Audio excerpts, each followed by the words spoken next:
Hello kids, आज आपण समर्थ रामदास स्वामींनी लिहिलेले मनाचे श्लोकपैकी एक अतिशय सुंदर श्लोका बघणार आहोत, जो आपल्या दिवसाची सुरुवात आणि जीवन चांगलं जगण्यासाठी मदत करतो. चला तर मग तो श्लोका कोणता शिकूया.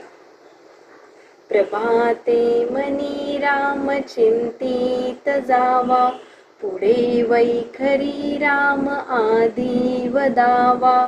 सदाचार हा थोर सांडून येतो, जनी तोचितो मानवी धन्य होतो. या श्लोकाचा अर्थ, सकाळी उठल्यावर आपल्याला आधी रामाचं स्मरण करायचं आहे, रामाचं चिंतन करायचं आहे आणि बोलताना सुद्धा आधी रामाचं नाव घेऊन मग आपल्याला बोलायचं आहे. सदाचार हा थोर सांडून येतो.